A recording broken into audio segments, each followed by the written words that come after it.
And now it's time for Development Debates, where we look into some of the questions shaping the future and present of China. Today we will hear Chinese experts discuss whether the point-based system for households and cities is fair. China's household system reform has attracted global attention. It has been regarded as an important measure for the process of urbanization. The household system promotes the issuance of residency permits, and this is one of the methods allowing Chinese authorities to strictly control population growth in cities. In cities whose populations are over 5 million, there are certain qualifications for people who apply for an urban residency permit. In China, this permit is called a hukou.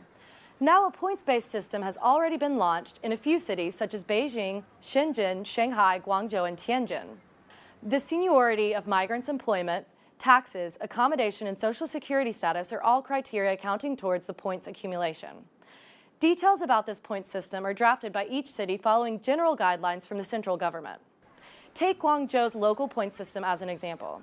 To receive a local hukou as a permanent resident, you must have at least 4 years' records of making contributions to local social security funds. You also must have no criminal record. As for the points calculation, those with higher educational qualifications can receive more points. This allows for middle-class citizens to have greater advantages compared to migrant workers. Shenzhen also uses these guidelines. Tai He is a professor at Sun Yat-sen's University Sociology and Anthropology School. He believes that the point system is a relatively non-biased and necessary system. The government needs to consider utilitarian factors, one being difficulties urban populations face due to unrestricted control.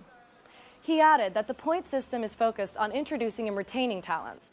Also, the local governments can alter taxes in order to prevent public resources from being wasted when migrants leave. At this stage, the policy has a positive effect.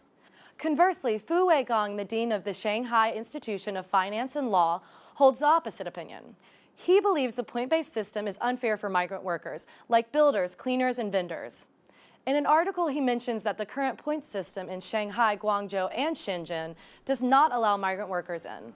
They have no university education, and some of them did not even graduate from junior high school. If every citizen in a city has a university degree, who will sell fruit along the roads? It is difficult to evaluate the belief that people with a higher education can make a larger contribution to society than those less educated. Not to mention, a lot of times migrant workers simply did not have the opportunity to attend higher education studies. In the current system, local governments particularly value educational backgrounds and professional skills. Education indicators' highest score is 110 points.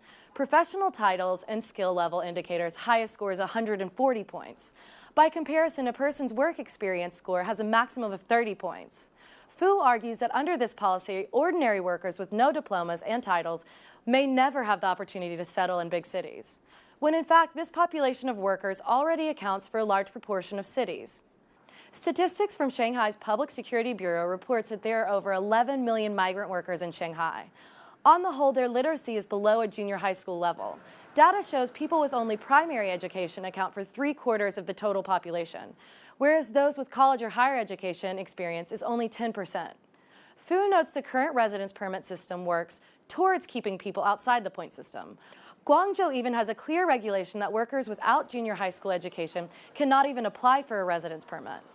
There's no doubt that the government prefers educated and talented people to live in cities. But this is unrealistic for a city only to have highly educated residents, especially since everyone does not have access to higher education. The purpose of household registration reform is to solve the fundamental problem existing in China's development. Thus, they should not ignore the interests of the majority, regardless of education level.